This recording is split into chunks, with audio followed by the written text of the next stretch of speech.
Assalamualaikum warahmatullahi wabarakatuh. Untuk bagian yang kedua, di sini saya akan menjelaskan tentang toolbox atau tool-tool yang sering kita gunakan dalam mendesain di CorelDRAW beserta fungsi-fungsinya. Di sini saya sudah menyiapkan 3 objek. Langsung saja kita perkenalan yang pertama, toolbox yang pertama yaitu Pick Tool. Pick Tool ini bermanfaat untuk menyeleksi objek atau untuk memilih objek. Untuk saja yang kedua yaitu Shape Tool. Shape Tool di sini untuk menyeleksi atau untuk mengedit daripada titik-titik atau disebut juga node-node. Di sini saya memiliki ini. Klik sini, kita geser ke atas. Nah, untuk menggeser atau untuk mengedit daripada titik-titik untuk menjadi objek yang lebih bagus. Di sini bisa juga untuk menambahkan node atau menambahkan titik, klik 2 kali untuk menambahkan, lalu geser ke bawah, mungkin di sini klik geser ke kiri dan sebagainya. Untuk selanjutnya yaitu crop tool. Crop tool digunakan untuk memotong objek.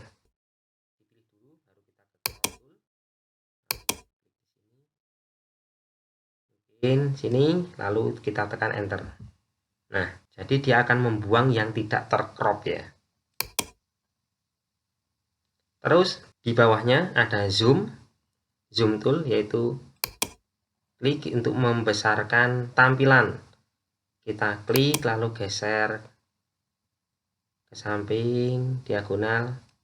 Nah, maka dia akan membesar. Kalau untuk mengecilkan tampilan, kita tinggal menambah shift lalu geser, maka akan jadi lebih kecil. Setelah itu di bawahnya adalah freehand tool. Freehand tool di sini kalau kita klik ada banyak sekali. Ini yang akan sering kita gunakan dalam mendesain. Jadi ada kelompoknya dari freehand, ada 2-point line, ada bezier, ada plan, ada B-spline, polyline, 3-point curve, dan smart drawing. Biasanya saya menggunakan yang sering saya gunakan yaitu freehand, bezier, dan pen tool. Kita coba menggunakan ini. Kita freehand dulu. Freehand itu kita klik lalu kita gambarkan secara bebas. Jadi freehand itu menggambar secara bebas. Terus apabila ingin garis lurus, klik 1 kali lalu geser, lalu klik lagi, klik geser ke bawah. Sekarang kita akan pergi ke bezier.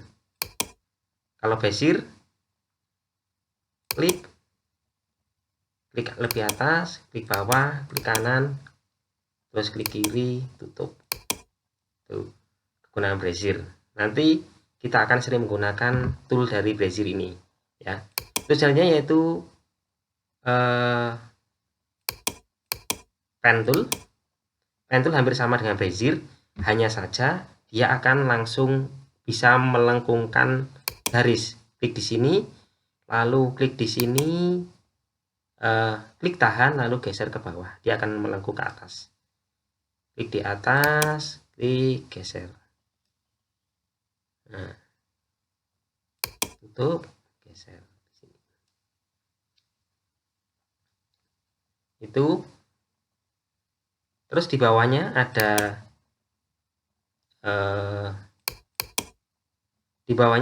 artistic media tool, atau kalau di dalam aplikasi yang lain disebut brush ya, sering disebut brush. Mungkin ini akan kita lewati, nanti akan saya buat tutorial tersendiri tentang pemakaian artistic media atau disebut juga dari brush ini. Selanjutnya yaitu yang penting juga, ini adalah tool rectangle tool ya.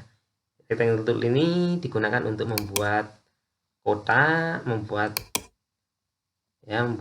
objek kotak. Terus di bawahnya ada ellipse tool untuk membuat objek lingkaran. Nah, kalau di sini objek lingkarannya bisa dipilih. Di sini ada yang utuh, ada yang sebagian, dan ada yang outline-nya saja.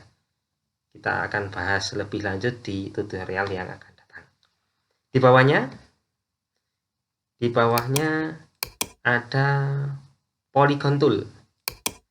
Kita klik, ini membuat segi banyak ya. Di sini ada point of sight atau titik-titiknya atau sisinya ada berapa. Di sini kalau saya pakai 3 berarti akan menjadi segitiga. Kalau di sini kita naikkan, kita besarkan dulu. Kalau kita naikkan di sini, menjadi 4, dia akan menjadi segi 4, terus 5 menjadi segi 5, 6 menjadi segi 6, atau kalau kita ingin menjadi 20 katakanlah, klik saja, kita edit angkanya menjadi 20, lalu kita klik enter, dia akan menjadi 20 sisi. Selanjutnya di bawahnya yaitu ada text tool. Lalu kita tulis sembarang ya. Contohnya pelatihan gitu ya. Nah, nanti saya akan membuat khusus tutorial tentang teks ini dan cara memodifikasi teks. Selanjutnya di bawahnya ini jarang sekali dipakai, atau kalau ini untuk membuat denah, seringkali untuk membuat denah, tapi saya jarang sekali memakai ini. Langsung saja ke ini, ke drop shadow. Di drop shadow ini ada beberapa pilihan. Ini juga tool yang sangat sering digunakan untuk memodifikasi dari objek-objek yang telah kita buat. Ada drop shadow, ada contour, ada blend, ada distort, ada envelope, ada extrude ya. Untuk tool ini kita akan buatkan juga tutorial di lain waktu. Ini soalnya ini pembahasannya akan sangat banyak sekali. Jadi drop shadow, contour ini agar teman-teman bisa lebih paham ya. Terus ini ada transparansi untuk mentransparansikan teks atau mentransparansikan objek ya. Contohnya di sini di segi banyak tadi akan saya kasih warna biru ya, biru. Terus kita transparansikan. Klik transparansi, klik di sini ke bawah. Oke.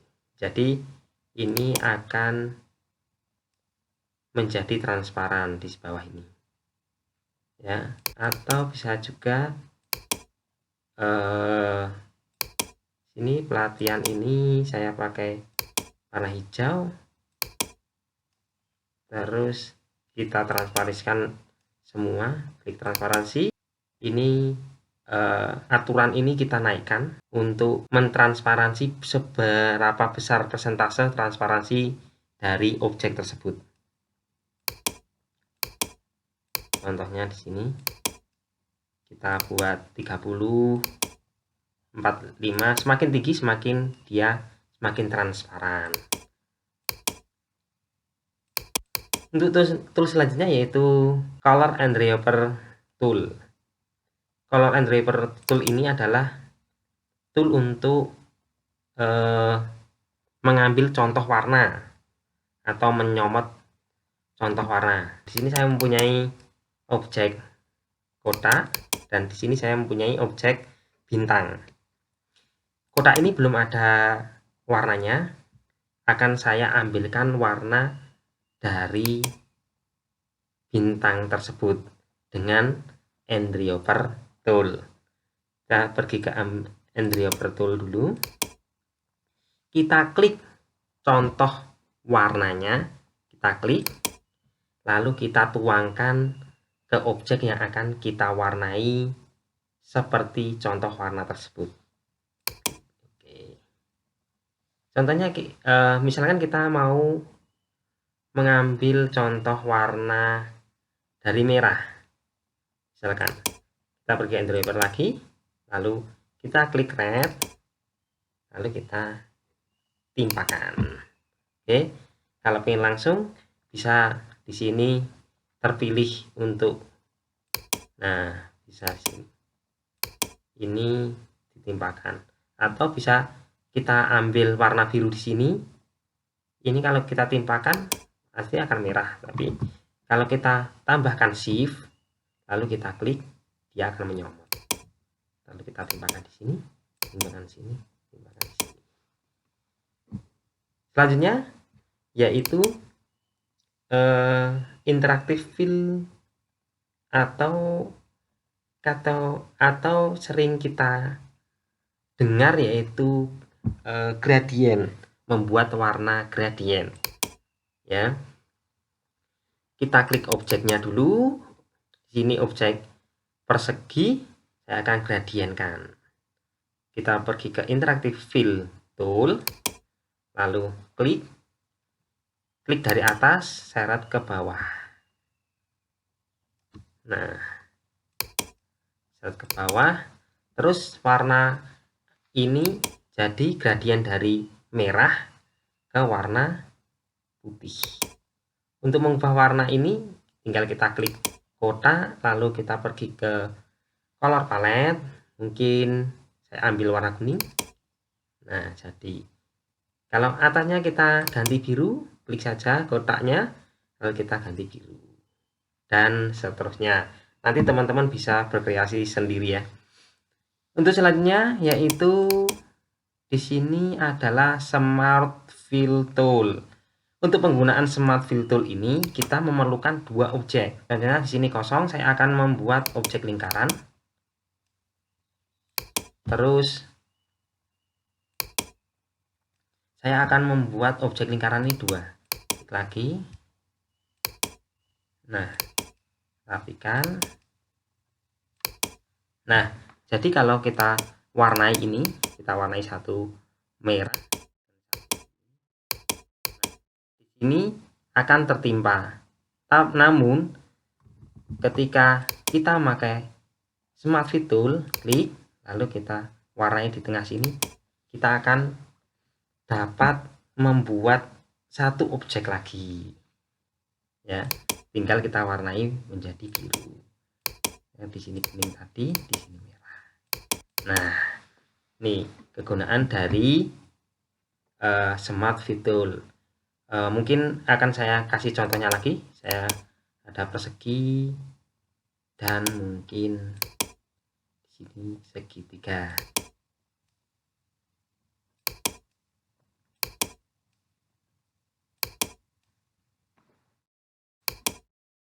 Kita Smart Fill Tool, klik di sini saja, klik di sini bisa. Lalu kita warnai berbeda.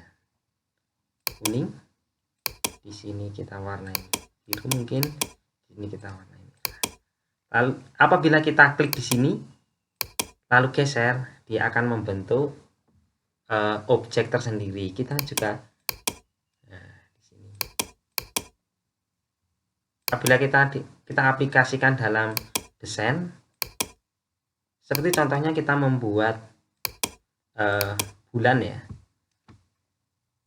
Kita membuat lingkaran lagi di sini. Misalkan, nah ini kita Smart Fill saja. Nah, lalu klik kita geser. Nah, ini akan menjadi sebuah bulan.